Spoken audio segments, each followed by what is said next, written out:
네, 그러면 지금부터 2021 DMZ 포럼 두 번째 특별 세션 시작하겠습니다.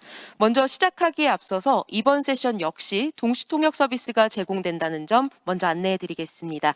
자리에 비치되어 있는 통역 수신기 착용해 주시고 채널 3번이 한국어, 4번이 영어입니다. 채널에 맞추어 사용해 주시기 바랍니다. 코로나19 확산 방지를 위해서 많은 분들께서 온라인으로 참여해주고 계십니다. 감사의 말씀 드리면서 이곳 현장 역시 정부의 방역 수칙을 모두 준수해 철저히 운영하고 있다는 점 다시 한번 안내해 드리겠습니다. 그러면 본격적으로 남북 평화 번영의 심장, 한반도 메가 리전을 주제로 하는 특별 세션 시작하겠습니다. 이 시간 함께해 주실 연사님들 소개해 드립니다. 먼저 경기연구원의 이한주 원장님께서 좌장을 맡아 진행해 주시겠습니다. 고맙습니다.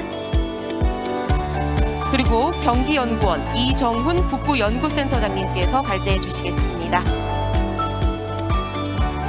한국해양수산개발원 이성우 종합정책연구본부장님 자리하셨습니다. 고맙습니다. 통일연구원 접경협력프로젝트 연구위원이신 르몽드 디플로마티크 강태호 편집위원장님 함께해 주십니다. 그리고 마지막으로 경기대학교 건축대학원 안창모 교수님 함께해 주십니다. 환영합니다. 네, 고맙습니다. 그럼 전 이제 좌장님께 마이크를 넘기겠습니다. 여러분 안녕하십니까? 특별 세션 두 번째 그 세션을 시작하겠습니다. 오늘과 내일에 걸쳐서 Let's DMZ의 포럼이 DMZ 포럼이 되고 있습니다. DMZ 포럼이 새로운 평화의 지평을 넘어서라고 하는 부제를 달고 시작하게 되었습니다. 평화의 지평의 새로움을 더해서 하자는 뜻이겠죠. DMZ를 지금까지는 전쟁이 없고 평화가 있어야 된다 하는 뜻으로 작년까지 평화의 지평이라고 했는데 올해는 평화의 새로운 지평 이런 말을 쓰게 되었습니다. 무엇이 새로운 것일까 생각을 참 많이 했었습니다. 여러 가지 의미 부여가 될 수 있었을 것이라고 생각합니다. 벌써 우리가 1918년 싱가포르 회담 이래 여러 가지 많은 남북 간의 관계를 생각하게 되었고 그 다음에 미국과 북한, 한국과 중국 등 다양하고 많은 이야기들이 오갔습니다. 2021년 오늘 시점에서 Let's DMZ를 세 번째 맞이하는 오늘 시점에서 무엇이 새로울까라고 하는 점들을 이 행사가 다가올수록 또 행사의 주체를 맡고 있는 경기연구원 원장으로서 한 번 더 새겨보고 그랬습니다. 오늘 아침에 개막식 기조연설을 하신 분들이 세 분이 계셨습니다.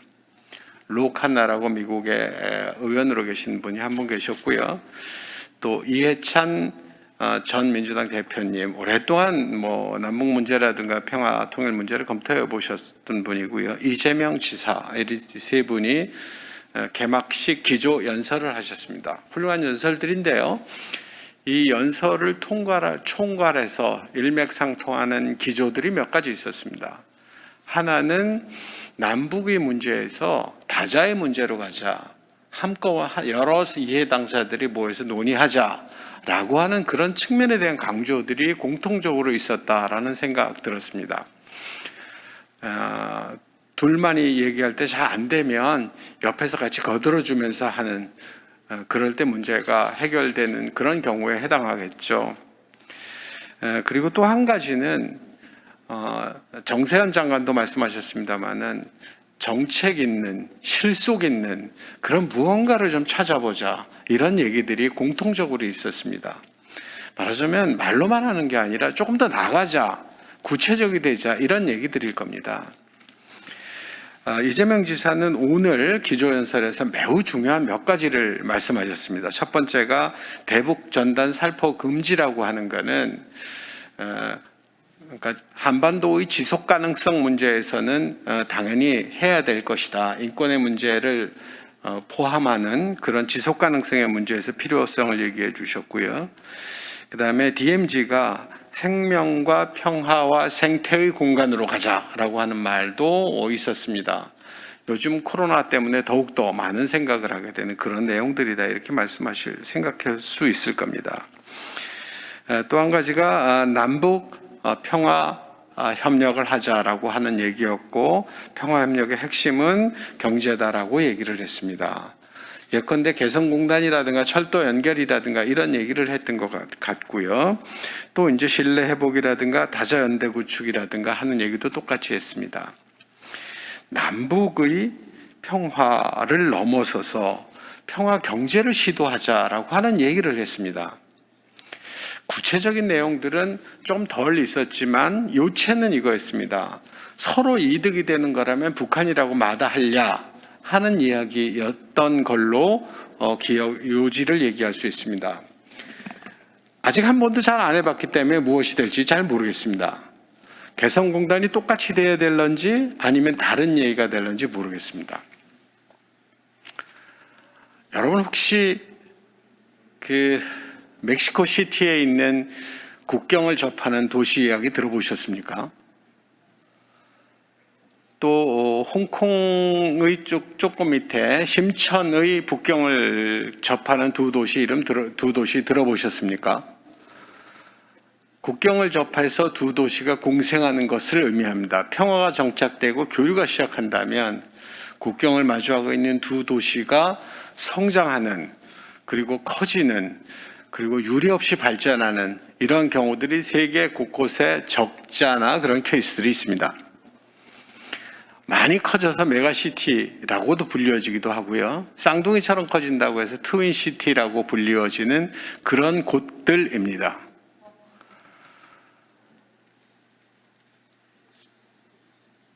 평양에서부터 서울까지 한반도 전체를 놓고 생각하면 마치 콩팥같이 생긴 그런 거대한 땅덩어리가 있습니다. 크게 보아서 남한 인구의 2분의 1가량이 살고 있는 그런 곳이기도 하고요.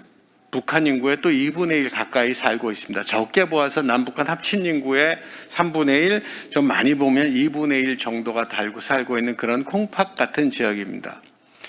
눈을 조금 들어서 넓게 보면 우리 뒤에 있는 지도에서 여러분들이 가운데를 놓고 평양에서부터 서울까지 콩팥 같은 점을 하나 가운데 놓고 그려보면 그 부분들이 놀랍게 위에하고 아래는 사람이 가득 차서 사는데 그 중간 한강하구로 둘러싼 그 언저리는 좀 비어 있습니다. 짐작하신 대로 DMZ, 한강하구 때문에 비어 있는 곳이지만 어떻게 생각해 보면 하늘이 우리에게 천천히 개발하라고 남겨놓은 땅일지도 모르겠습니다. 온 세상 사람들이 그곳의 평화와 생태와 환경에 대해서, 그리고 전쟁이 남긴 곳이지만 그 처절하게 아름다운 곳에 대해서 우리보다도 외국 사람들이 더 주목하고 있는지 모르겠습니다. 아까 말한 트윈시티, 그리고 너무 커진 메가시티, 너무 커서 이건 시티가 아니라 리전이라고 불리워지는 곳으로 경기연구원에서는 꽤 오래전부터 한반도 메가리전이라는 이름으로 연구를 해왔습니다. 만약에 이곳이 남과 북한이 통일, 당장의 이런 얘기들을 좀 떠나서 평화가 확실하게 유지될 수 있고, 이곳에서 아까 이재명 지사가 얘기했던 한반도 평화 경제가 이 커다란 영역에서 시행될 수 있다면, 그래서 중국 심천이나 여기처럼 광범한 시너지 효과를 낼 수 있다면 이거는 한반도의 잠재 성장률을 올리는 것을 떠나서 평화가 공고히 되고 그 다음에 동북아시아 전체의 성장의 엔진이 될 거라고 생각합니다. 그 한반도 메가리전의 중심에는 또 한강이 있습니다. 한강은 정말로 아름다운, 변하지 않은, 그대로 있는 그 아름다움에 우리가 경제의 심장까지 달 수 있다면 그야말로 아름다운 심장, 그리고 평화의 새로운 지평이 아닐까, 이런 생각을 했습니다. 아침에 포럼의 기조 개막식을 하면서 그리고 지금까지 적지 않은 시간 동안 그렇게 될 수 있으면 참 좋겠다 하는 마음으로 지금 오늘 여기까지 포럼까지 오게 되었습니다. 2개의 세션이 진행될 겁니다. 한 가지는 한반도 메가리전이라고 하는 이름으로 경기연구원에서 그동안 많은 진척이 이루었던 연구의 일부 개요 부분을 시간상 여러분들께 보여드릴 겁니다. 그 다음에 또한 한강 하구가 가지는 잠재력이 매우 큰데 거기에서 해운과 물류로서의 그 가치가 얼마나 큰지, 한반도 평화리전의 하나인 한강 하구가 얼마나 큰지 이거에 대한 이야기를 할 겁니다. 그리고 오랫동안 한강 하구에 대해서 정말 미친 듯이 매달려 오고 연구해 오신 분의 토론이 있을 것이고요. 또 마찬가지로 한반도 메가리전과 관련된 연구를 오랫동안 해오신 분이 토론이 있을 겁니다. 두 분의 발표와 두 분의 토론을 듣겠지만 사실은 네 분의 발표를 듣는 것이나 마찬가지입니다. 지금부터 시작하도록 하겠습니다. 이정훈 경기연구원 선임 연구위원께서 먼저 발표를 시작하시겠습니다. 시작하시죠. 네, 경기연구원 이정훈입니다. 네, 원장님께서 우리 그 좌장으로서 아주 그 가이드라인을, 이 방향을 잘 말씀해 주셔서 오늘 제 말씀드릴 제목은 한반도 메가리전과 서해 경기만 접경권 남북 공동 경제 특구 조성에 대해서 말씀을 드리겠습니다. 말씀드린 내용들은 왜 메가리전인가, 또 왜 남북 공동 경제 특구인가, 그다음에 이 원형의 모델을 어디서 찾아볼 수 있는가 했을 때 신의주와 라선, 아직 성공하지 못한 그 북중 간의 시도입니다. 그다음에 북중 러미일 다양한 여러 나라들이 연루가 되어 있습니다. 그들이 어떤 생각을 했는가를 읽어보고 우리 남북 공동 경제 특구와 한반도 메가리전이 어떻게 가야 될까, 그다음에 이것을 위해서 무슨 일을 해야 되는가, 기대 효과, 이런 부분에 대해서 말씀을 드리겠습니다. 우선 첫 번째로 지금 우리가 해야 될 일, 이것은 당장 이 지금 한 발짝도 뭐를 하기 어려운데 너무 큰 얘기 아닌가, 이렇게 생각을 하실 수도 있습니다. 자, 그래서 그러면 좋다. 우리가 할 일, 자, 제재의 틀 내에서 또 저 규제를 조금 우회해서 할 수 있는 보건 의료, 인도적 교류들, 이런 것도 할 수 있겠죠. 그런데 자, 그런 거를 열심히 했는데 사실은 그렇게 또 많은 진척을 이루기는, 그것도 중요한 일이지만 그것만 가지고는 좀 부족하다, 이렇게 생각할 수 있고요. 그래서 우리는 미래를, 남북이 미래를 위해서 할 수 있는 커다란 비전과 구체적인 계획들을 좀 이 시기에 준비를 하고, 자, 그것들을 남북한이 공유를 하자라고 하는 취지에서, 그다음에 또 하나는 그동안 남북 간의 합의 사항들이 있습니다. 대표적인 예로 9.19 선언에서 한강하고 남북 공동 활용, 서해 경제 공동 특구, 동해 관광 공동 특구, 이러한 이야기들이 있습니다. 자, 이러한 것들을 어떻게 실현해 갈 것인가라는 그 문제 의식에서 출발을 해서 바로 이런 이야기들을 할 필요가 있다, 이렇게 말씀을 드릴 수 있습니다. 지금 보여드리는 부분이 바로 그 한반도 메가리전의 전체적인 이 틀입니다. 그래서 원래 작년 포럼 때 이와 관련된 사례나 이런 부분 좀 말씀을 드렸는데요. 오늘은 아주 간략하게 이 개요를 말씀드리겠습니다. 우선 한반도 메가리전에는 크게 세 개의 축이 있습니다. 하나는 전통적인 서울 평양 축이 있고요.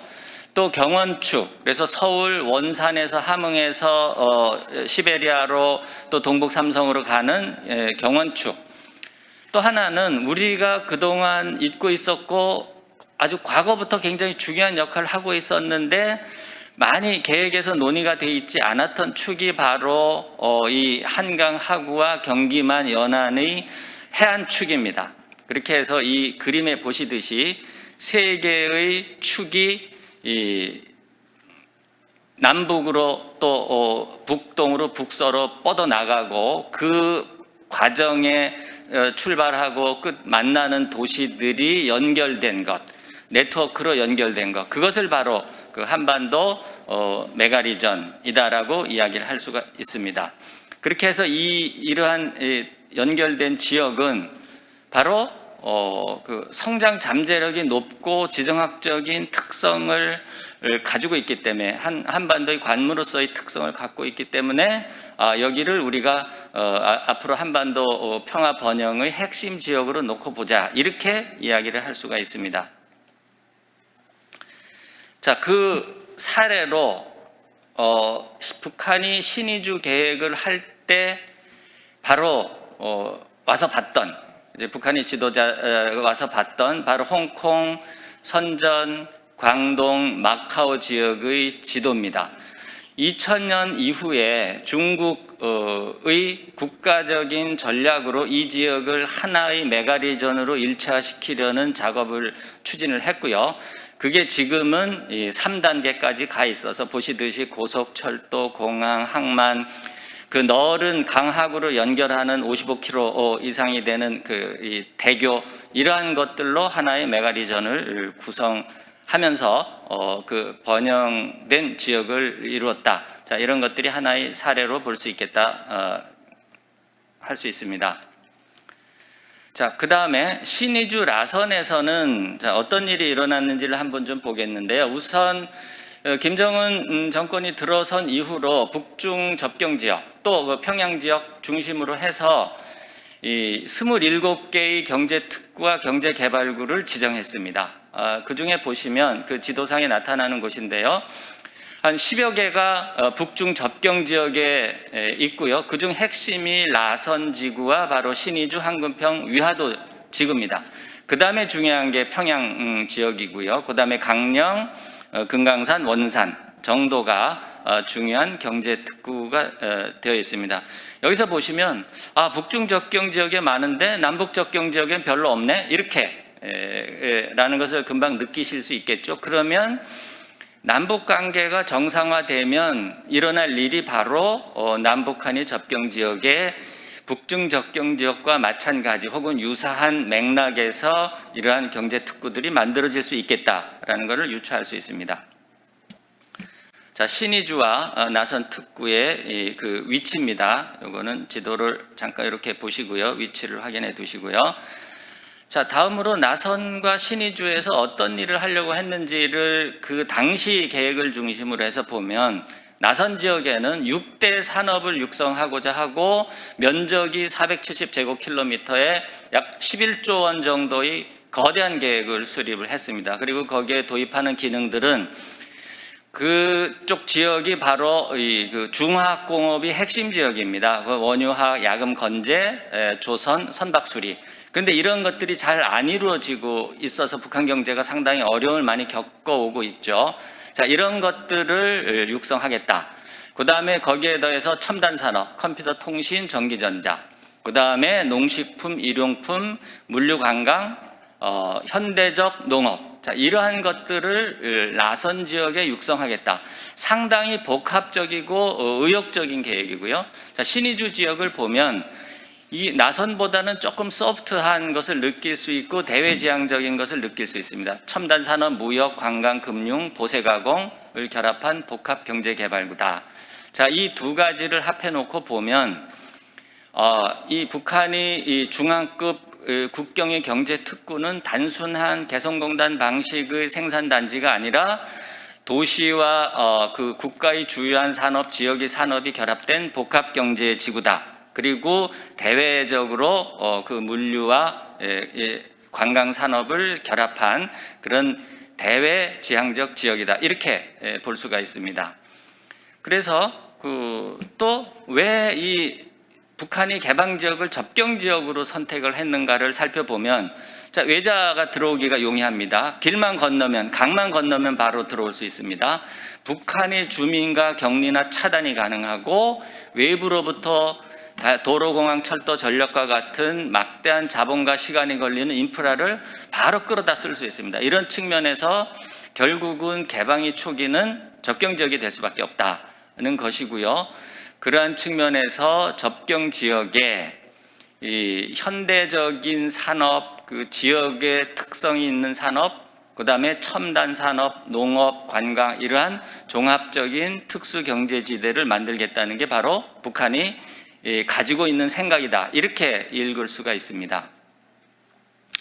그러면 자, 북한 북중 접경 지역에도 잘 안 되는데 남북 접경 지역에 잘 될까?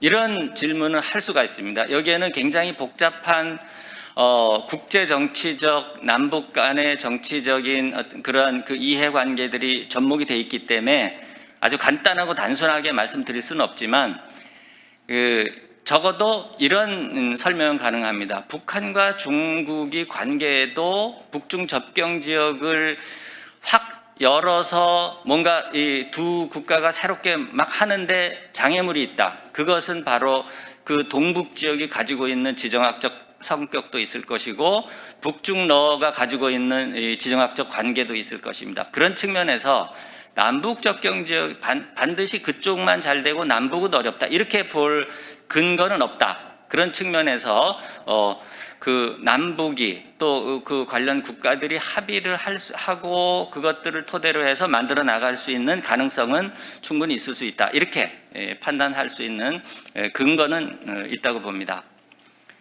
자, 다음으로 남북 접경이 공동 특구가 언제 어디에 어떻게 돼야 되는가를 좀 더 구체적으로 살펴보겠습니다.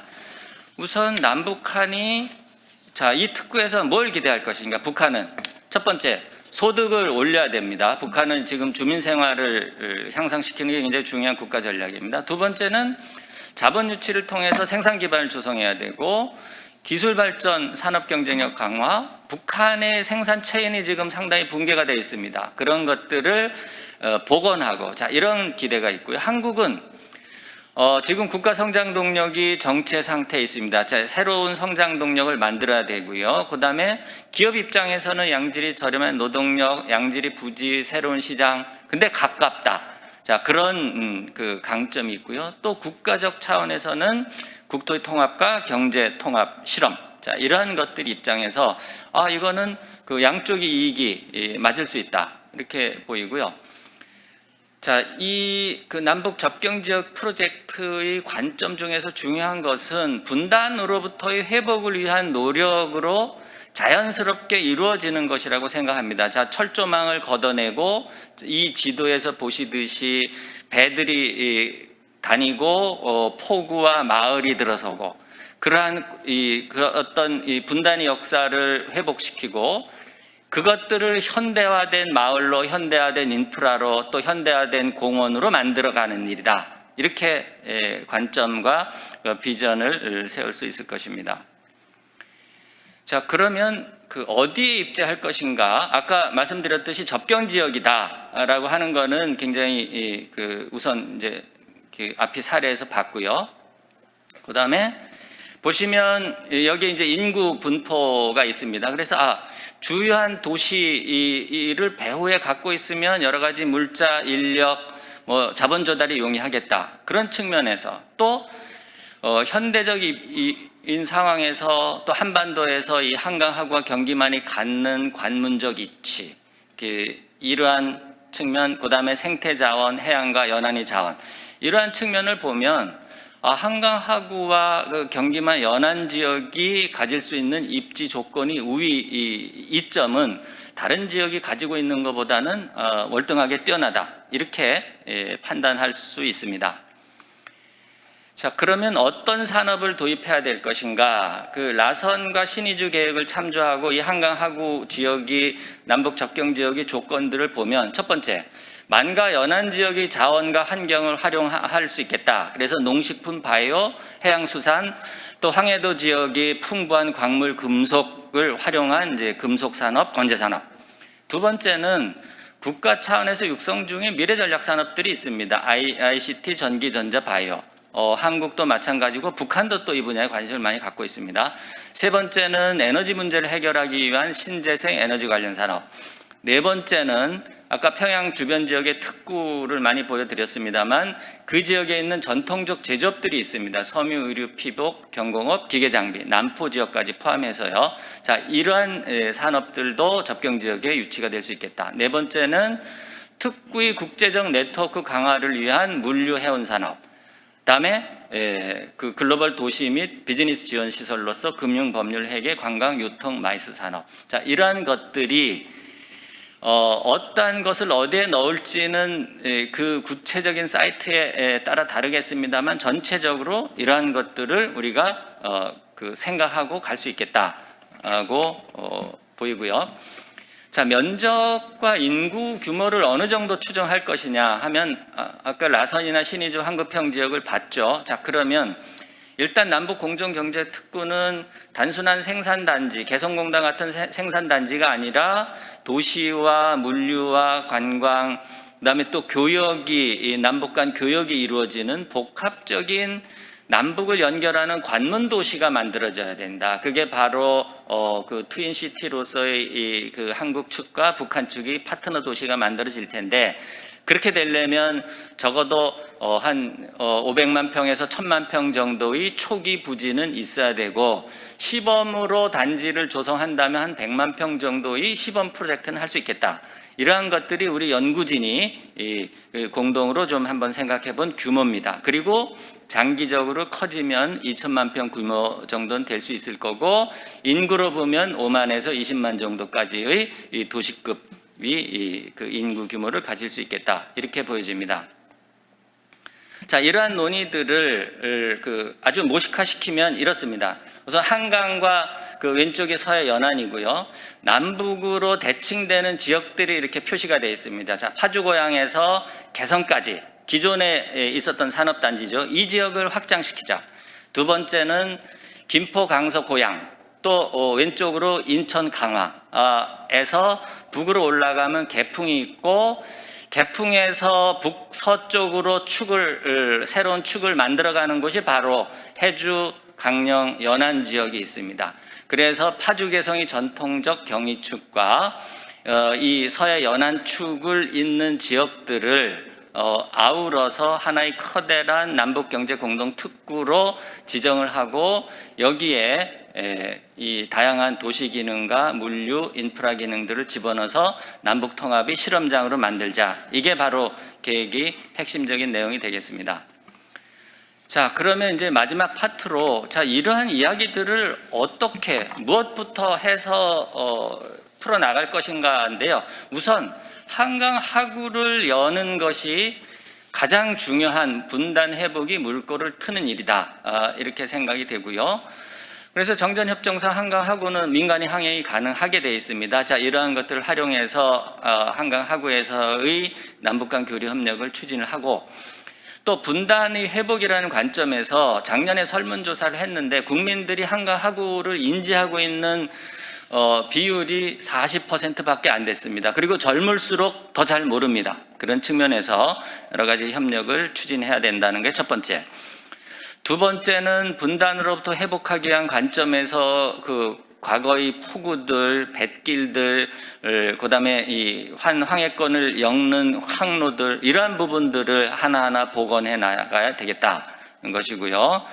그다음에 자, 이런 지역이 갖고 있는 그 앞에서 쭉 예시를 해드렸습니다. 경제특구의 형태, 규모, 위치, 또 남북 연결 인프라를 어디에 어떻게 둘 것인가, 도로, 철도, 교량, 공항, 항만, 그다음에 에너지는 어떻게 갈 것인가, 그다음에 법률 제도, 인력 양성, 다자간 협력 체계, 이러한 부분들을 구축해야 되는데요. 얼마 전에 그 남북 에너지 협력하는 분들하고 회의를 했는데 아주 상당히 의욕적으로 이 정도의 규모의 특구면 이 신재생 에너지로 완전한 자립할 수 있는 한반도 뭐 탄소 중립의 어떤 그 표본적인 시범 모델로서 가능할 수도 있겠다라는 정도 아주 의욕적인 그 연구의 방향을 가지고 지금 연구를 공동으로 하고 있습니다. 이런 측면에서 이 지역의 컨셉은 아까 전체적으로 말씀드린 것들을 다 종합하면 동북아의 통합적 국제협력지대일 것이고, 그 다음에 미래를 향하는 첨단과 포스트 코로나 시대의 두 하두인 디지털과 그린이 여기에서 만나는 그런 남북 협력의 융합지대가 될 것이다. 이렇게 말씀드릴 수 있고요. 마지막으로 그러면 이러한 프로젝트가 그러면 우리가 어느 정도 효과를 예상할 수 있는가? 여기에 대해서 굉장히 여러 가지로 이제 지금 우리가 계측을 하려고 노력하고 있는데요. 하나의 사례로서 정교한 예측은 아니지만 우리가 그 큰 모델을 볼 수 있는 게 바로 세계 4대 메가리전을 여기 지도에 보여드렸습니다. 그것과 현재 수도권을 비교해 보면 굉장히 우연히 일치 같습니다만 샌프란시스코 지역이 GRDP가 현재 우리 수도권의 GRDP US 달러로 8,300억 불 정도 됩니다. 아주 비슷합니다. 그 다음에 도쿄권, 뉴욕권, 아까 말씀드렸던 홍콩, 선전, 마카오, 광동권이 한국 전체 GDP와 또 거의 비슷합니다. 그리고 수도권 GDP의 2배 정도 됩니다. 자, 그러면 이 지역들이 성장률을 보면 2019년 성장률입니다. 샌프란시스코는 뭐 아주 신흥 도시처럼 성장합니다. 6.8%. 광저우 지역이 홍콩 마카오 지역이 4% 중반대 성장률을 보이고 있습니다. 자, 그러면 그 다음에 자, 인구를 보면 역시 메가리전 지역들이 미국이나 중국 지역의 메가리전 지역이 인구 성장률이 상당히 높고요. 미국 멕시코 접경 지역의 예를 봤더니 그 전국 평균보다 한 인구 성장률이 국경 지역이 30% 정도가 높습니다. 특히 멕시코는 더 높습니다. 자, 그리고 오피스 스톡을 봤습니다. 홍콩, 광저우, 선전의 이제 그 도시적 산업이 바로 오피스 스톡인데요. 성장률을 보면 2030년까지 쭉 우상향합니다.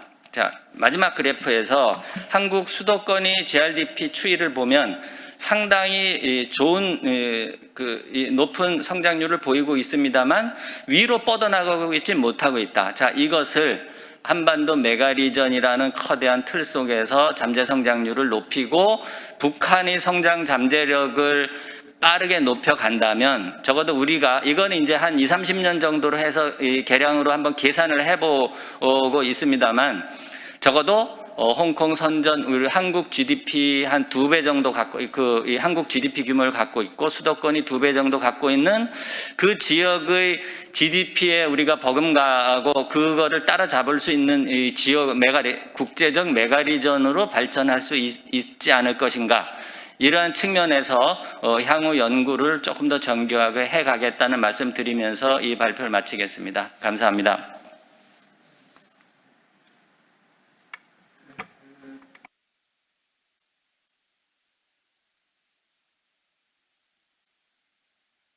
남북 경제 공동 특구 등 필요한 이유들과 관련된 내용들을 밝혀주셨습니다. 중요한 게 이제 그 와중에서 한강 하구의 기능에 특별히 유의를 하고 있습니다. 거기가 끊어진 상태에서는 한반도 지금 얘기했던 메가리전은 달성될 수 없는 것이죠. 원래 한강 하구가 끊어지지 않았다면 아마도 그렇게 되었었을 겁니다. 끊어졌기 때문에 그랬으니까 우선 끊어지지 않고 이어야 되겠다 하는 얘기고요. 관련한 이성우 박사께서 이 한강 하구가 물류 기능으로서의 잠재성을 얼마나 많이 가지고 있는지 하는 점을 검토해 주시겠습니다. 이 박사님. 네, 감사합니다. 이 원장님.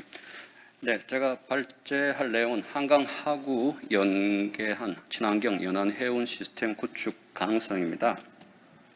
기본적으로 앞에서 여러 가지 이야기를 해주시고 특히 이제 큰 얼개에 대해서 이야기를 해주셨는데 기본적으로 제가 제안드린 부분은 한강 하구만의 이야기가 아니라 이 한반도 전체의 지속 가능한 이용을 위해서 이 한강 하구가 연안 해운에서 어떻게 기여를 할지에 대한 부분을 좀 강조하면서 이 스토리라인을 연결하도록 하겠습니다.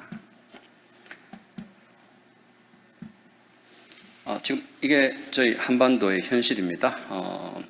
2014년 나사에서 인공위성 사진으로 한반도의 야경을 찍은 부분입니다. 말로 여러 번 설명하는 것보다 이 그림 하나로 모든 게 이제 설명이 됩니다. 우리 북녘 땅이 저렇게 암흑처럼 되어 있습니다. 결국은 뭐냐면 이 남북의 연결, 특히 자원과 에너지, 특히 물류 연결이 안 되다 보니까 북한이 지금 당면한 현상이 저러한 상황입니다. 옆에 보면 지리의 힘이라는 책이 있습니다. 저 종군 기자가 40년 동안 전 세계를 돌아다니면서 집필한 책인데 저 책 내용에 보면은 결국은 지리가 그 민족의 운명을 좌지우지한다는 내용이 담겨 있고 한반도와 이제 폴란드 케이스가 꼭 들어가 있습니다. 특히 우리 한반도는 지경학적으로 상당히 좋은 지역입니다. 대륙 세력과 해양 세력이 만나는 곳이죠. 그래서 반대로 주변에 있는 강국들이 가지고 싶어하는 땅입니다. 그래서 지정학적으로 리스크가 큰 땅입니다. 현재 지금 우리가 과거에 120년 전부터 지금까지 계속 이 리스크 속에서 압박을 받고 있는데 이 한반도를 아래 위로 연결하기 위해서는 결국은 이 지정학적인 리스크를 최소화시키고 지경학적인 부분을 최대한 강조하면서 서로가 이제 협력을 해 나가야 되는 부분입니다. 여기에 시작점에 저는 이제 물류가 있다고 생각을 하고 있습니다. 연결을 위한 노력을 이번 정부 들어와서도 많이 하고 있습니다. 특히 세 개의 축, 환항의 경제벨트, 그리고 환동의 경제벨트, 그리고 가운데 있는 이 접경지역 평화벨트를 통해서 이 한반도를 유라시아 대륙과 연결하면서 주변 지역과 평화적으로 연결을 해보고자 이야기를 지금 하고 있습니다. 그래서 여기에 보시다시피 이제 남북 관계를 개선하고 남북 경제 공동체를 만들어서 물류축을 내륙과 해양 물류축을 연결하고 더 나아가서는 이제 동북아 유라시아 경제 공동체로 만들어 보는 게 아마 원대한 우리의 미래의 꿈이 아닐까 생각을 합니다. 결국 이 이야기 속에 결국은 시작은 여전히 물류에서 시작한다고 말씀을 드리겠습니다. 그런데 이 현실하고 이상의 차이가 있습니다. 제가 지난 2014년부터 3번 정도 운이 좋게 북을 방문을 했습니다. 북이 지금 가지고 있는 이 물류 인프라입니다. 특히 철도, 도로 인프라가 거의 6.25 이후에 한 20년 이후에는 거의 정비가 지금 안 된 상태입니다. 저거를 우리가 과연 어떻게 연결을 해줘야 될지에 대한 리스크가 존재를 하고 있고요. 가운데 그래프가 있습니다. 저 그래프가 뭐냐면 우리나라의 수도권의 이제 철도 용량입니다. 여러분들이 잘 아시는 KTX, SRT가 아니라 화물을 실어내는 과거 재래 철도 라인인데 이미 포화 상태가 되었다는 거죠. 결국 저 말은 뭐냐? 남쪽에서 우리 한반도를 통해서 북쪽으로 갈 경우에 북한의 철도, 도로 인프라를 깔아주는 것뿐만 아니라 우리 수도권에 엄청난 투자를 통해서 철도를 더 깔아야 된다는 부분입니다. 사람들이 움직이는 교통이 아니라 화물을 실을 이제 화물 인프라를 이야기하는 부분입니다. 이 두 가지 장벽을 우리가 지금 동시에 넘어야 될 숙제가 지금 남아 있습니다. 자, 또 한 가지는 돈을 버는 것만이 과연 지금 저희들이 바람직한 방향일까요? 과거에는 환경을, 자연을 훼손하면서 경제적 이익을 취했습니다만 이제는 환경을 지키는 게 돈을 버는 겁니다. 요즘 우리 충청도 그리고 경기도 또 전라도에 가면 역간척이라는 말을 많이 씁니다. 역간척이란 예전에 우리가 땅을 확보하기 위해서 간척을 했던 이 해안을 다시 파내가지고 갯벌을 복원시키는 작업을 하고 있습니다. 엄청난 돈을 투자를 하고 있는데 왜 그렇게 할까요? 이 환경 보존이 돈이 된다는 부분입니다. 그래서 다시 모드로 돌아가면 앞에서 말씀하셨던 이 한반도의 지속 가능성, 지속 가능한 이용은 특히 우리 이 DMZ의 환경 공간을 훼손하지 않은 상태에서 그대로 유지를 하면서 어떻게 물류로 연결할 수 있을지에 대한 고민이 여기서 이제 시작되는 부분이고요.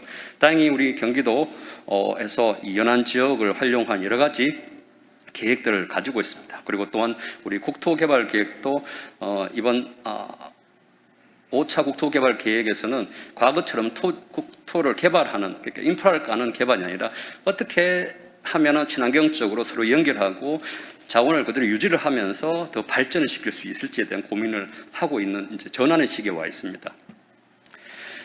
그래서 이 미래지향적인 연결 방법은 저는 이 5가지 책에서 이제 답을 찾을 수 있다고 생각합니다. 하나는 이제 물류에 대한 이야기를 가지고 있는 더 박스라든가 도어투도어, 그리고 미래 그린 뉴딜을 이야기하고 있는 제레미 리프킨의 The Global Green New Deal, 그리고 당연히 여러분 잘 알고 계신 4차 산업 클라우드 슈바버의 책, 그리고 이건 제 책입니다만 이 물류를 전체적으로 4차 산업 기술과 물류와 환경을 엮은 책을 하나의 방향으로 해서 한번 뒤에 스토리를 연결해 보겠습니다. 자, 그러면 친환경 남북 물류 협력 방향을 어떻게 가져갈지에 대해서 과거에는 이념, 군사, 그리고 경제를 가지고 서로 줄다리기를 했습니다만 이제는 환경과 기술이 좀 포함이 되어야 된다고 생각을 하고 있습니다.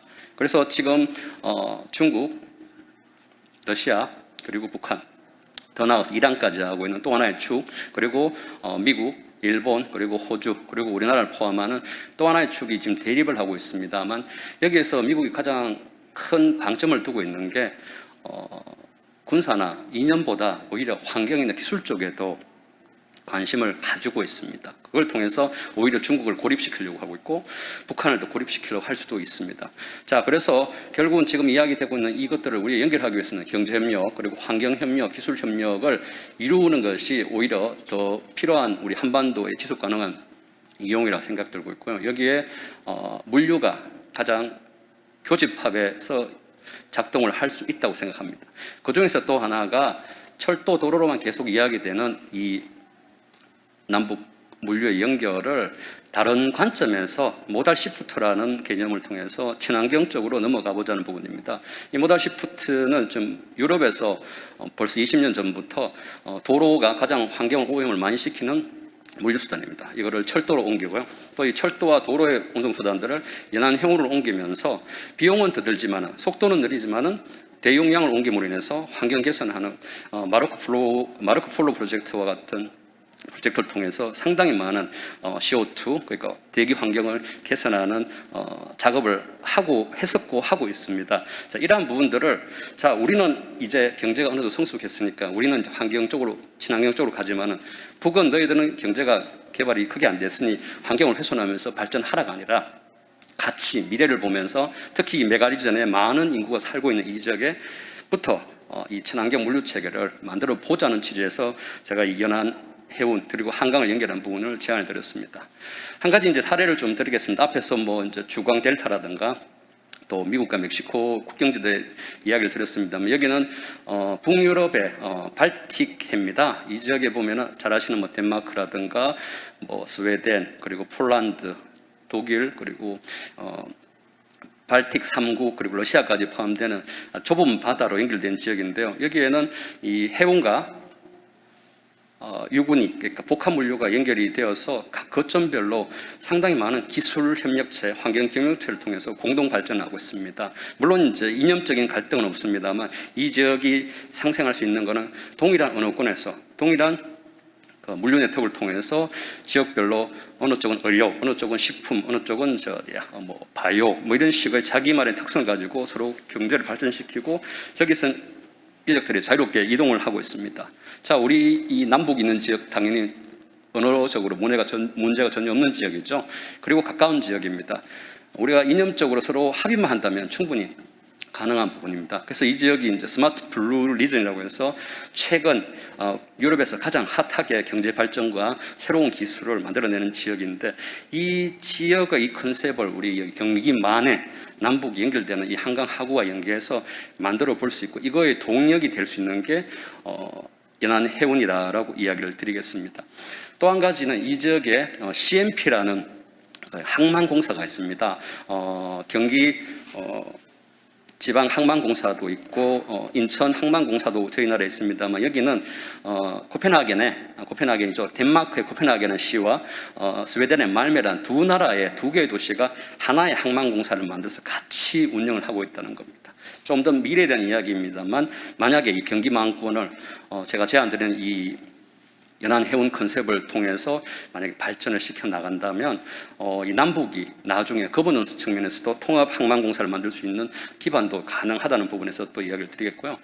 왜 한강 하구가 이제 해운 연안 해운으로서 가치가 있냐? 최근 우리 대기 환경 미세먼지 때문에 계속 마스크를 쓰고 다녔었습니다. 물론 요즘은 이제 코로나 때문에 어쩔 수 없이 더 마스크를 쓰고 있습니다만 그거의 발생 오염원 중에서 뭐 발전소나 여러 가지 이유도 있습니다만 잘 아시다시피 육상 교통 오염원에서 만들어지는 대기 오염이 상당히 큽니다. 그래서 지금 수도권에 노후 경유차를 단계별로 운항을 제한을 하고 있습니다. 자, 그러면 이제 환경에 대한 우리가 가치를 돈을 안 내고 깨끗하게 만드는 게 결국 돈을 버는 게 되고요. 두 번째는 화물안전운임 제도라는 게 이제 작년부터 시행이 됐습니다. 무슨 말이냐? 운전하시는 분들도 자기 생활권을 보호해달라는 겁니다. 결국 운임의 비용을 올리는 겁니다. 과거에는 육상 운임이 싸니까 연안 해운이 비싸니까 이용을 안 했습니다. 환경이 오염되든 안 되든 관계없이. 그런데 이제 육상 운임도 계속 지금 올라가고 있고요. 그리고 오래된 차들은 이제 수도권에 못 들어오도록 지금 막고 있습니다. 자, 결국은 이걸 이제 계산으로 숫자로 확인해 보니까 육상 물류로 오염되는 대기 오염이 상당히 심각합니다. 지난 한 일주일 전에도 중앙지에서 나왔습니다만 도로교통으로 발생되는 외부 비용이 2015년 기준으로 93조 원이나 됩니다. 엄청난 비용이죠. 그중에 하나는 혼잡 비용, 그리고 사고 비용, 또 대기 오염으로 인한 환경 비용이 그리고 연간 한 8% 수준에서 계속 증가를 하고 있습니다. 저게 2015년 데이터니까 지금 6년 지난 지금 또 7%씩 증가했다면 이미 100조 원은 훨씬 넘었겠죠. 그런데 우리 여러분들 생각해 보십시오. 아마 이 경부축을 우리가 왔다 갔다 그러면서 항상 대전 위로 올라오는 순간부터 차가 막히기 시작합니다. 다 수도권에서 일어나는 일들입니다. 많은 인구의 절반 이상이 여기서 살고 있다는 거죠. 자, 여기에서 몇 프로만 빼서 연안형으로 돌린다면, 급하게 안 가도 되는 게 있다면, 이게 지금 제가 이야기하는 관점입니다. 자, 그럼 배가 왜 이야기가 자꾸 될까요? 얼마 전 스웨즈 운하가 막혔을 때 하루에 몇 조 원씩 손실을 본다고 이야기했던 이유가 전 세계 물류의 85%가 해운을 통해서 이동합니다. 우리나라 국제 물류의 99.6%가 해운을 통해 이동합니다. 왜 그럴까요? 제일 쌉니다. 그래서 싸게 보내고 싶은 거죠. 자, 대형 선박 24,000 TU짜리 지금 우리 HMM이 운영하고 있는 선박 12대 중에 한 대인데요.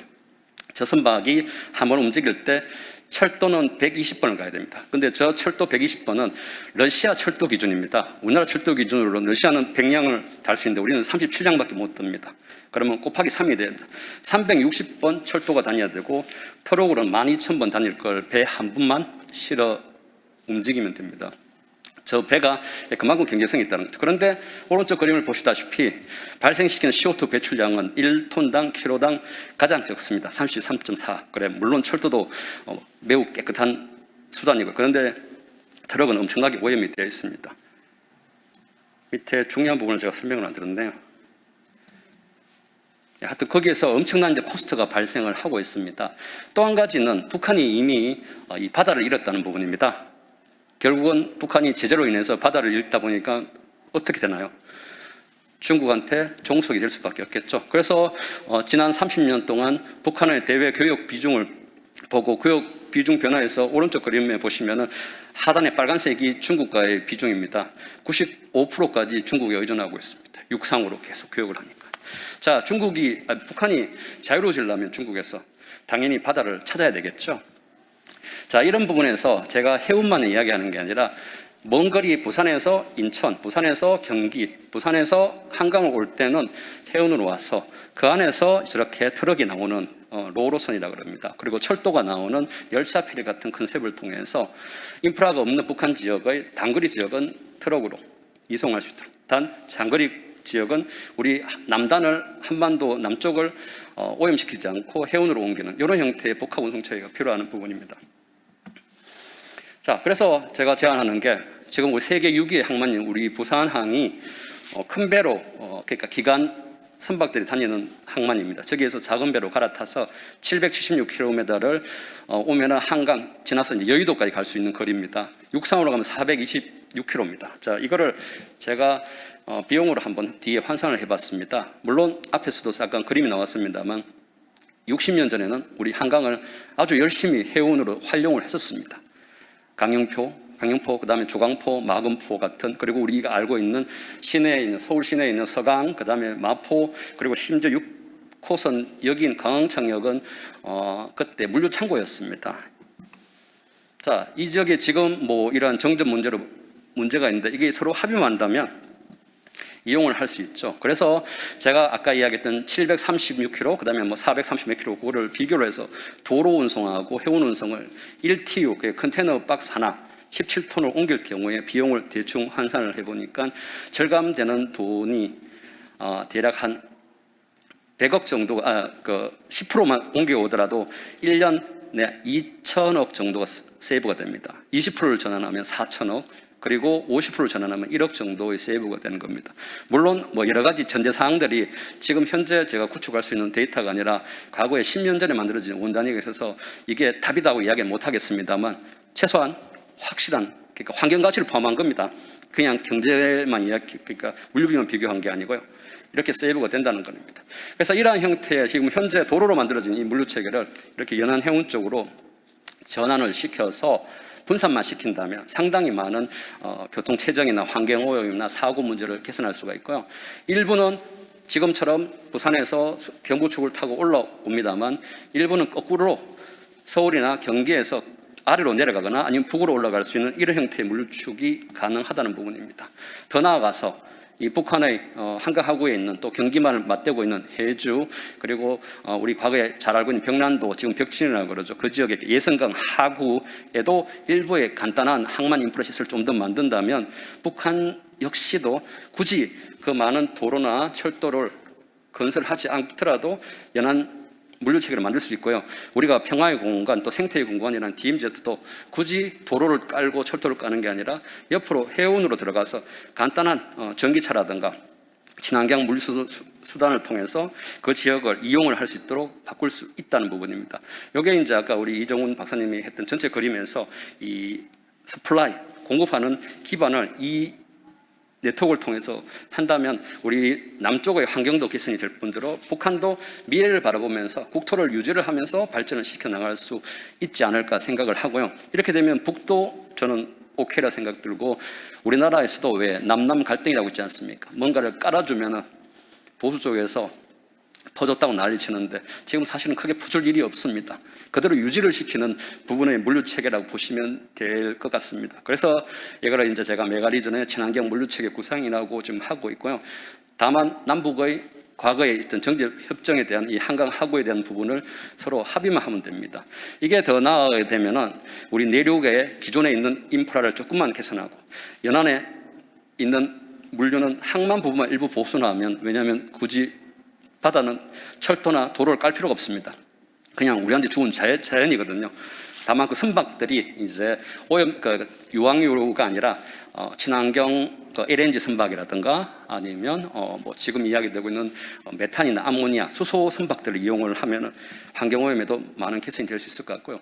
결국 이제 마지막으로 와서 말씀드리면 이 한반도를 양쪽으로 대응을 하는데, 하나는 이제 블루 이코노미라고 해서 해양을 지향을 하면서 저희들이 이야기하고 있는 이 서해 공동 경제 특구를 중심해서 경기만에 있는 항만 도시 네트워크 그리고 친환경 물류 네트워크를 계속 발전을 시켜 나가면 이게 결국은 평화 경제의 기반이 되는 대륙으로 한반도 메가리전이 구축이 되고, 또 나가서 한반도가 평화의 공존으로 번영할 수 있는 기반이 동시에 만들어진다는 의미에서, 물론 물류라는 지역적인 부분을 제가 뽑아서 이야기를 드렸습니다만 기본적으로 이게 시작이 되어서 평화 경제로 나갈 수 있지 않을까 해서 제 발제를 이렇게 해드렸습니다. 예, 이상입니다.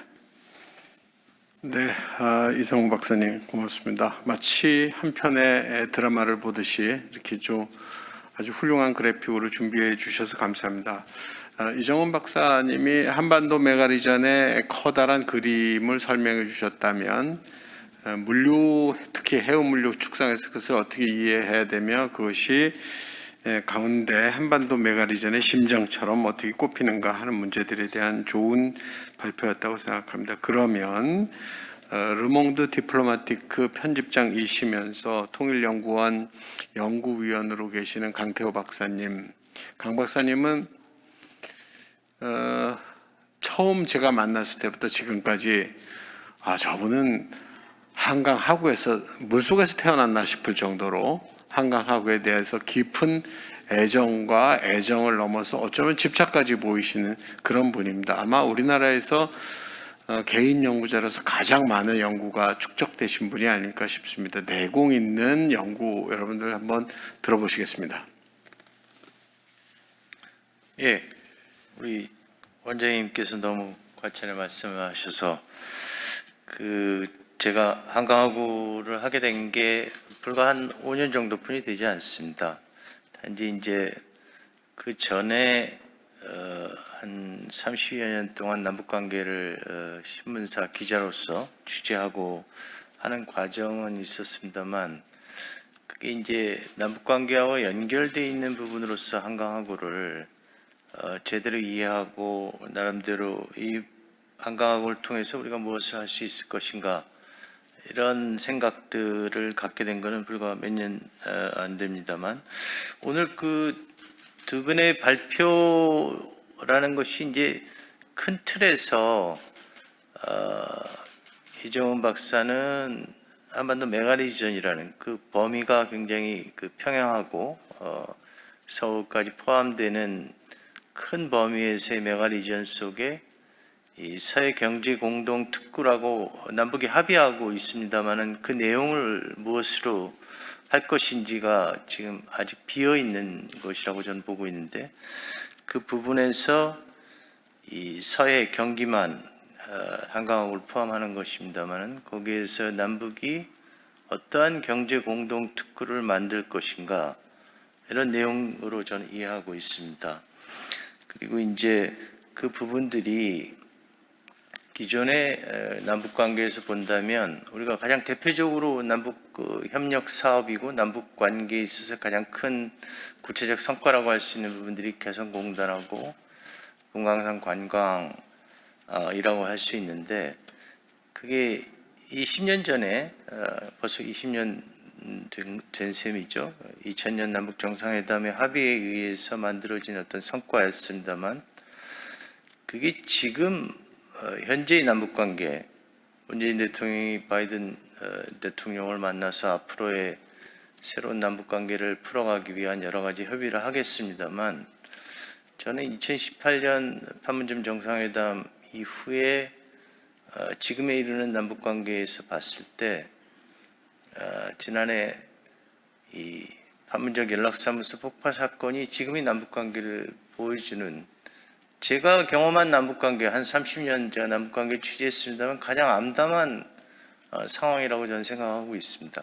지금 코로나로 인해서 북한 스스로가 이른바 코호트 격리 상태에 들어가 있습니다만 그것으로 인해서 이 북한에 대해서 취해지고 있는 남북관계에서 취해지고 있는 사실상의 전면적인 봉쇄 상태가 겹쳐져 있기 때문에 우리가 크게 느끼지 못할지 모르겠습니다만 이른바 탈냉전 이후 우리가 칠칠선언이든 또는 남북기본합의서를 통해서 만들어왔던 모든 남북관계의 그 역사에서 보더라도 가장 암담한 가장 아무것도 이루어지지 않은 완전히 단절된 상태의 남북관계에 있다라고 저는 생각하고 있습니다. 그리고 그러한 남북관계의 현실에서 그것이 어떤 전망이 아직 드러나 있지 않은 상황에서 우리가 이런 논의를 한다라는 게 너무 현실과 괴리된 것이 아닌가라고 생각할 수도 있고 저는 그런 점에서 굉장히 이런 포럼이 과연 어떤 의미가 있느냐라는 그런 문제 제기를 먼저 할까 생각을 했습니다만 그럼에도 불구하고 제가 이 한강하구하고 포함해서 우리 이성호 박사가 얘기하고 있는 한강하구의 연안 물류 체계라든지 또는 서해 경기만 지역에 있어서 큰 틀의 한반도 메가리전에서의 어떤 경제 공동 특구를 생각하려고 하는 것들이 갖는 의미에 대해서 제가 좀 말씀드리고 싶은 것은 문재인 정부가 2018년 판문점 정상회담에서 내걸었던 캐치프레이즈가 한반도 평화 새로운 시작이었습니다. 그 새로운 시작이 제대로 진행되지 못하고 다시 어떻게 보면은 모든 것이 중단되어 있는 지점에서 이제 또다시 새로운 시작을 한다 그러면 어디서부터 시작해야 될 것인가라는 것을 저는 제 개인적으로도 자문을 많이 했고 사실은 그동안의 남북관계에 대한 반성 어떤 방식으로 우리가 새롭게 남북관계를 풀어가기 위해서는 무엇을 해야 될 것인가라는 관점에서 제가 많이 생각했던 부분들이 한강하구였고 그 한강하구라는 부분들을 어떻게 풀어갈 것인가라는 부분들이 오늘 두 분의 발표에서 저는 많이 제시됐다고 생각합니다. 특히 이제 저는 이제 한강하구 쪽에 보다 포커스를 맞춰서 본다면 두 분의 발제를 그동안의 남북관계에 있어서의 경제협력이라는 것이 개성공단이 있고 금강산 관광이 있다 그러면 지금 우리가 북핵 문제를 협상으로 풀어나가고 유엔 제재를 완화시켜 나가는 그동안의 합의 틀 속에서 바이든 행정부와 한미 간의 협의가 이루어지고 북미 간의 협상이 진행된다 그랬을 때 구체적인 남북 협력은 어떻게 다시 시작할 것인가라고 생각을 해보면 그게 개성공단을 재개한다든지 금강산 관광을 재개하는 방식으로 접근하는 것은 너무나 시대에 뒤떨어진 것이고 그 문제를 풀어갈 수 있는 방법이라고 저는 생각하고 있지 않습니다. 오히려 그게 20년 전의 남북 협력이라면 새로운 협력의 방식으로 지금 북한이 그 이후에 경제개발구라든지 우리 이정호 박사가 지도와 그 그래픽에서 많이 얘기했던 부분입니다만은 낮은 선봉 특구는 물론 오래전부터 있었습니다만 북한은 이미 북중 간의 공동관리 형태로 이 황금평 위화도와 낮은 선봉 지역에 대한 공동 특구의 형태의 방식으로 스스로의 생존을 위한 경제 개발의 정책들이 새롭게 제기되고 있는 상황에서 우리 협력이 과거와 같은 것을 다시 재개하는 것으로서 접근할 수 있는가? 저는 그래서는 안 된다고 생각하고 그런 관점에서 두 분의 발제가 새로운 남북 협력을 어디서부터 어떻게 시작할 것인가에 대한 내용을 담고 있다고 생각하는데요. 근데 이제 한반도 메가리전 전체에 대한 이해, 그다음에 남북한 물류 체계에 있어서 남북 협력을 위한 물류 체계가 어떻게 이루어져야 되고 그것이 구체적으로 친환경적인 새로운 시대적 흐름에 의해서 연안 물류 체계에서 어떻게 접근해야 될 것인가에 대한 이성호 박사님 두 큰 그림에서의 측면에서는 두 분의 발제에서 충분히 제시가 됐다고 생각하고 저는 그 두 개를 묶어서 이것을 경제 공동 특구를 우리가 접근을 한다 그런다면 기존의 문산 파주 이쪽으로 이어지는 개성공단의 축과는 다른 새로운 접근을 한다 그런다면 그것이 어디가 돼야 될 것인가라는 점에서 나름대로 생각한 부분들이 이정호 박사가 여기서 이제 구체적으로 언급은 안 했습니다만은 그러면 경제 공동 특구가 서해 경기만 지역에서 어디가 가장 바람직할 것인가?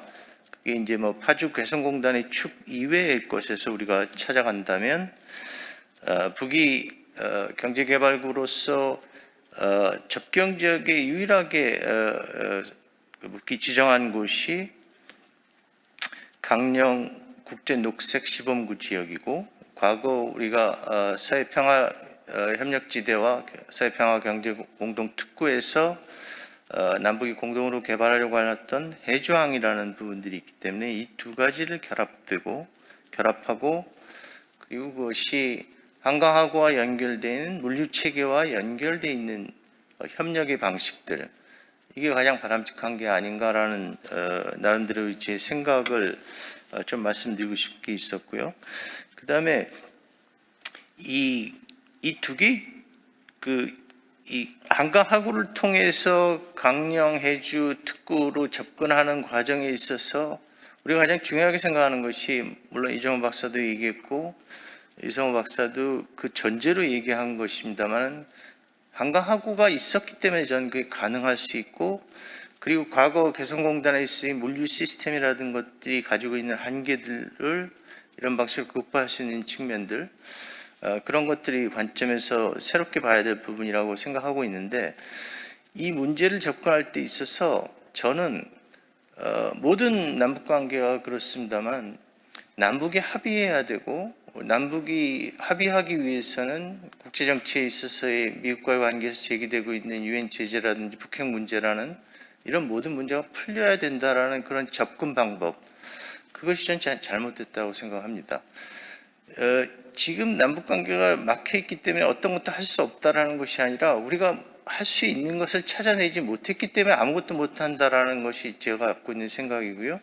그게 한강하구의 경우에 있어서는 유엔 제재든 북핵 문제든 또는 정전협정이든 그 어떤 것도 우리가 하지 않았기 때문에 막혀있는 것이고 그래서 여러 가지 노력을 하지 않았기 때문에 생긴 문제라는 인식에서 출발할 필요가 있다고 생각하고요. 그래서 이런 한반도 메커니즘이든 한반도 연안 물류 체계에 있어서의 한강하구를 활용하는 수도권에서의 물류 체계의 그런 그 전망과 그런 방향과 그런 구상들이 이루어지기 위한 출발점은 한강하구로 우리가 나가는 것입니다. 한강하구로 나가는 것이 무모한 일이라고 저는 생각하고 있지 않습니다. 왜냐하면 이미 우리는 거북선을 한강에서 여수로 이동할 때 한강하구를 활용했었고, 그 밖에 준설선이라든지 또는 우도의 황소를 구출하기 위해서 한강하구에 들어갔었고요. 그런 모든 부분들이 정전 입장에서 보장돼 있었고 북한에 통보만 함으로써 가능했던 것인데, 우리는 그것을 하지 않고 있기 때문에 못 갔다라는 생각을 하고 있는 게 아니라 갈 수 없기 때문에 못 간다라는 생각을 하고 있는 것이죠. 근데 실제로 그런 예외적인 일들에 의해서 그것이 늘 가능했다라는 것을 우리가 확인함에도 불구하고 지금도 우리는 한강하구를 항행하려고 하는 시도가 물론 이제 저는 이제 김포하고 4월 30일 날 시범 항행을 했습니다만은 그것을 하고 있지 않다라는 문제에서 출발해야 되고, 그러한 출발점에서 지향해야 될 방향으로서 두 분이 발제가 가지고 있는 그런 내용들이 우리가 전망으로 가지고 그런 실천에 옮겨야 되지 않을까 이런 생각을 합니다. 제 발제가 좀 두서없이 됐습니다만은 출발점에 있어서의 문제를 어디로 볼 것이냐, 그것이 그런 전망과 비전보다도 더 중요한 게 아닌가라고 생각하고 있고, 그렇기 때문에 한강하구를 통한 항행이 이러한 비전과 남북협력을 시작하는 출발점이 되지 않을까라는 것이 제 생각입니다. 이상입니다. 네, 좋은 토론 감사드립니다. 한강하구를 일단 열자. 케인즈가 그렇게 얘기한 적이 있습니다. 경제학자인데요. 잘하는 거를 좀 더 잘하거나 좀 덜 된 거를 좀 더 잘하자가 아니라 새로운 걸 해봄으로써 새로운 거를 다시 한번 새롭게 열어나가자라고 하는 말을 한 적이 있었습니다. 강태호 박사님 얘기 들으면서 참 답답함 많이 느꼈습니다. 그러나 이런 준비가 쌓여야지만 새로운 것을 열 때 어쩌면 좀 확실성을 가지고 열어나갈 수 있지 않을까 이런 생각도 해봤습니다. 안창모 교수님 부탁드립니다. 시간이 많지 않아서 주어진 시간을 좀 10분을 지키면서 해주셨으면 합니다. 네, 이야기를 빠르게 진행하도록 하겠습니다.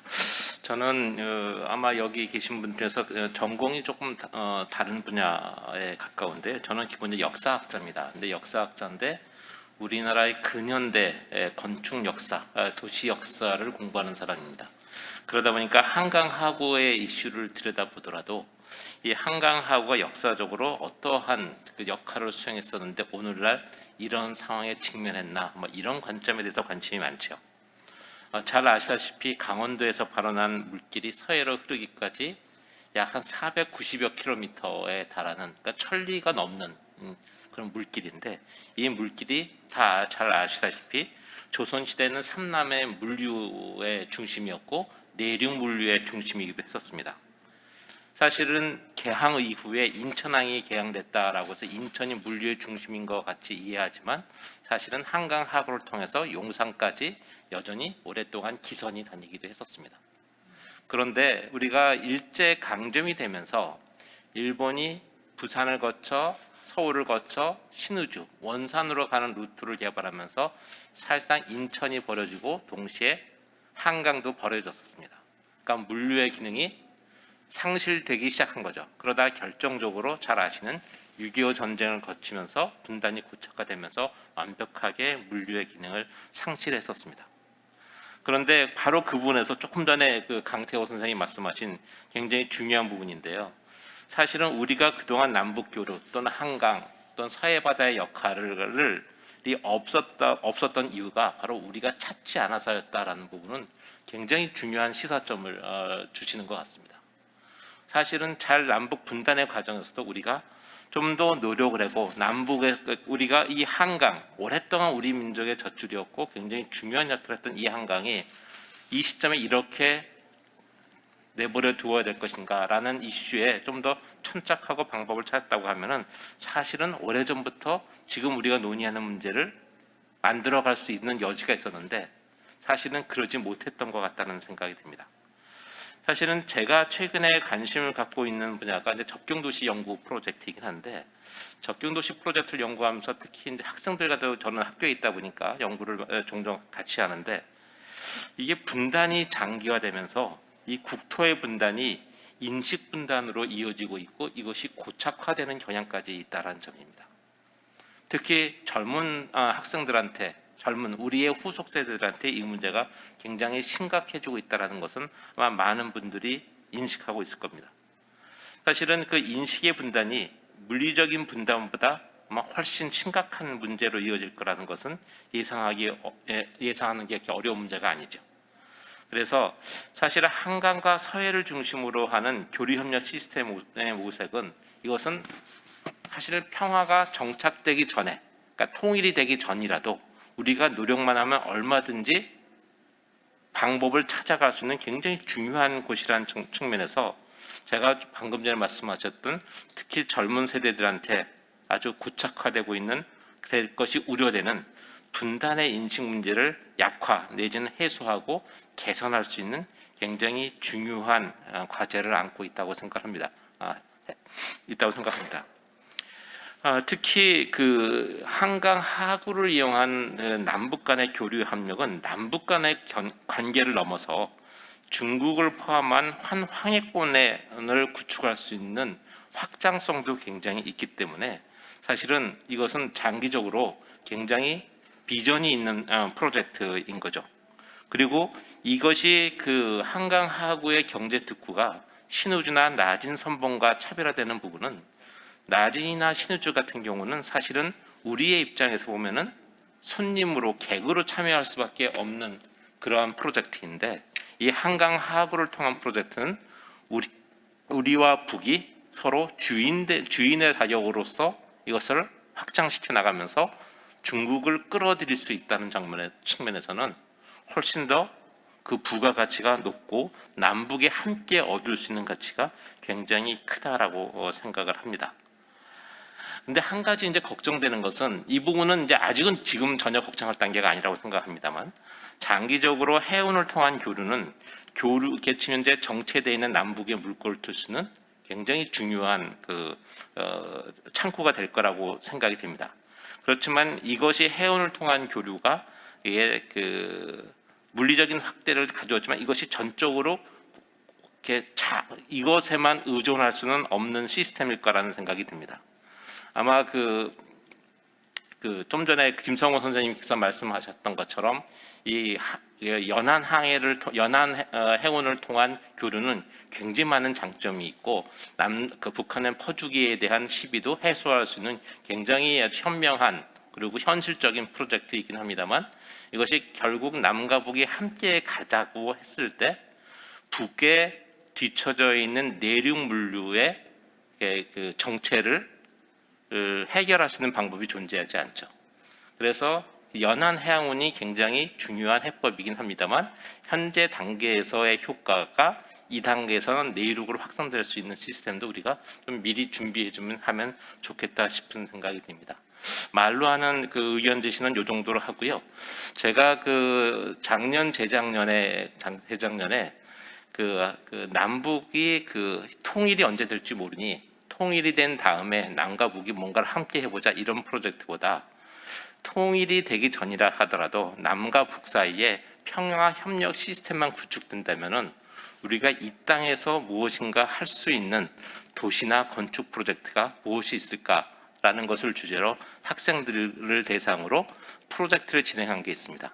그게 이제 정림건축문화재단하고 평화협력시대의 한강의 비전이라는 프로젝트를 진행했었는데, 그때 약 100여 점의 학생들 프로젝트가 제안이 됐었는데, 그 프로젝트에서 우리가 미처 생각하지 못했던 몇 가지 다양한 제안들이 있었기 때문에 그것을 좀 이렇게 보여드리면서 말씀을 마무리 짓도록 하겠습니다.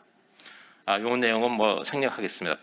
현재의 한강 풍경이 사실은 경제 발전의 결과라기보다는 분단의 풍경이다라는 얘기를 개념으로 넣었던 거고요. 저희가 이제 공모전을 했는데, 이거 학생들이 분단 의식이 굉장히 강해져 있는 학생들한테 평화협력 시대의 한강의 비전을 그려보라는 그 제안이 그다지 쉬운 문제는 아니었다고 생각을 했었습니다. 그래서 이 프로젝트를 진행할 때는 학생들한테 특별히 워크숍을 따로 진행을 해서 학생들한테 이 한강이 왜 중요한지 역사적으로는 물론 지금 현 시점에서 그런 것에 대한 공동의 워크숍도 진행을 해서 서로 이해의 공감대를 넓히고 이제 학생들한테 1차 제안을 받았는데요. 그때 100여 점의 작품 중에서 전체적으로 한강 일종의 천리길 전체를 천리 물길을 대상으로 진행을 했습니다만 학생들이 제출했던 안 중에서 보면은 가장 높은 그 사이트를 정한 것이 설계 대상지요. 신곡보의 해체 문제, 한강 하류 문제, 여의도의 문제가 가장 학생들이 집중했던 프로젝트였었습니다. 이만큼 특히 신곡과 한강 하류가 학생들이 보기에도 가장 평화협력 시대가 되면은 통일이 되기 전이라도요. 전에 혹시 우리가 무엇인가를 할 수 있고 남과 북이 함께 할 수 있는 지역이다라는 인식을 가지고 있었던 것 같습니다. 그다음에 이것을 좀 더 구체적인 프로젝트로 보면은 보통 이제 학생들이 건축 프로젝트나 도시 프로젝트를 하게 되면은 일반적으로 문화시설이나 주택 프로젝트가 제일 많습니다. 그런데 사실 여기서 굉장히 흥미로운 것 중에 하나가 학생들 중에서 특히 데이터 센터에 관한 것들이 4개의 프로젝트가 있었어요. 전체 비율을 보면 한 44%밖에 안 됩니다만 사실은 기성세대들 같은 경우는 사실은 한강의 물을 이용해서 IT 산업과 접목시키는 무엇인가를 할 수 있다는 생각은 사실 별로 쉽게 할 수 있는 생각들은 아니었던 것 같습니다. 학생들의 사계 구조가 우리와는 뭔가 좀 다를 수 있겠구나라는 생각들도 했었습니다. 문화시설은 넘어가고요. 그다음에 전체적으로 좀 다소 아쉬웠던 부분은 무엇이었냐면은 사실 이게 가까이 말씀드리면 학생들은 이 북한이 우리보다 좋았던 시절이 있었다는 기억은 없죠.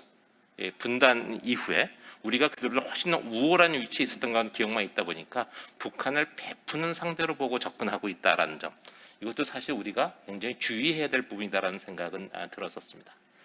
저희가 100여 점의 작품 중에서 5작품을 대상으로 뽑았는데 5작품만 간단하게 말씀드리겠습니다. 플루이드 스테이트라는 것은 상류, 하류, 중류의 물길이 갖고 있는 속성을 이용해서 국경에서의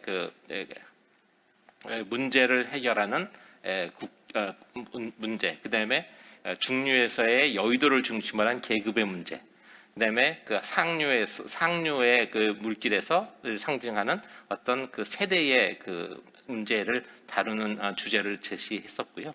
그다음에 한강 하구에서는 우리가 보통 이제 이 지금 대상은 아직 현재 분단이 진행되는 상황 속에서도 한강에서 할 수 있는 일을 주출했기 때문에 한강 하구의 크고 작은 포구를 통해서 이것을 큰 포구 하나보다는 작은 포구들 간의 네트워크를 통해서 무엇인가를 좀 해보자라는 아이디어도 있었고요. 그다음에 지금 현재 분단되어 있지만 남과 북이 아주 현재 있는 시점에서 서로 무엇인가를 한강을 통해서 물길을 통해서 뭔가 오고 가고 하면서 한강이 분단이 가져준 의외의 선물 중에 하나가 사실은 생태죠.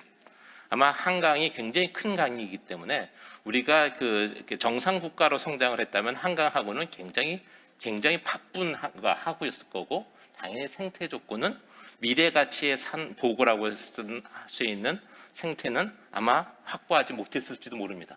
근데 그러한 분단이 가져다준 선물인 생태의 환경을 같이 함께 가져가자라는 프로젝트도 있었고요. 개인적으로는 이 프로젝트가 굉장히 저는 좋았었는데, 대상 프로젝트 중에서도 이 한강에 2개의 핵을 긋다라고 하는 것은 남과 북이 지금이라도 이제 통일이 되기 전이라도 평화협력 시스템만 되면 한강 하구를 통해서 한강 물길 전체를 이용할 수 있고, 그렇게 하다 보면은 불가피하게 한강 오염이 수반될 수밖에 없을 때, 그렇다고 오염이 걱정돼서 한강으로 가질 수 있는 물류나 생산 거점으로 역할도 포기할 수 없으니 생산 거점의 어떤 개념틀과 생태의 개념을 2개를 동시에 만족시켜 줄 수 있는 시스템을 제안하겠다. 그리고 이것은 한강위에서 움직이는 구조, 친환경 모빌리티를 가지면서 남과 북이 함께 이 혜택을 누릴 수 있다 하는 프로젝트를 제안했었습니다. 그래서 이거는 뭐 그냥 넘어가도록 하겠습니다. 그래서 이러한 것을 보면서 사실은 이제 학생들과 지금 현재 아까 말씀드렸던 이 얘기는 국토 분단이 분단 인식으로 가기 전에 남과 북이 함께 할 수 있는 그런 것이 무엇이 있을까를 생각했을 때 사실은 이게 이러한 프로젝트가 뭐 지금 당장의 아이디어처럼 밖에 되지는 않겠지만은 장기적으로 우리가 미리 찾아서 준비할 수 있는 그런 다양한 방법 중에 하나가 되지 않을까라는 생각을 했었습니다. 네, 이상으로 말씀 마치겠습니다. 네, 한창무 교수님 고맙습니다. 학생들의 상상력을 통해서 우리가 다시 한강하구를 되돌아보는 그런 시간을 가졌었습니다. 여러분 어떠셨습니까? 아까 강태호 박사님이 말씀하시기를 현실에 비추어서 우리의 이런 포럼이 무슨 의미를 가질 수 있을까 하는 생각들을 했었습니다.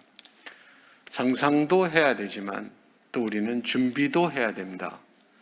평화가 와서 한반도의 그 평화 경제를 만드는 게 아니라 한반도 평화 경제를 만들어감으로써 한반도의 평화를 가져올 수 있는 그런 가능성을 찾고 싶어서 오늘 이런 자리를 마련했습니다. 아마 이게 레츠 DMZ를 만든 전체 기획의 의도이기도 합니다. 여러분들 고생 장시간 하셨습니다. 고맙습니다. 네, 고맙습니다. 남북이 협력해서 공동 번영을 이루어나갈 수 있도록 평화 경제에 대한 전문가들의 견해와 또 앞으로 우리가 나아가야 할 방향에 대해서도 귀한 의견 나눠주셨습니다. 네 분의 전문가와 또 좌장을 맡아 진행해주신 이한주 원장님 그리고 원장님께서 이끄시는 경기연구원이 오늘의 논의들이 구체화되고 실행으로 옮겨지고 또 실속 있는 결실을 만들어낼 수 있도록 앞으로도 힘써주시고 큰 역할 해주시리라는 큰 확신이 들었습니다. 감사의 말씀 드리면서 오늘 특별 세션 마무리 짓도록 하겠습니다. 고맙습니다.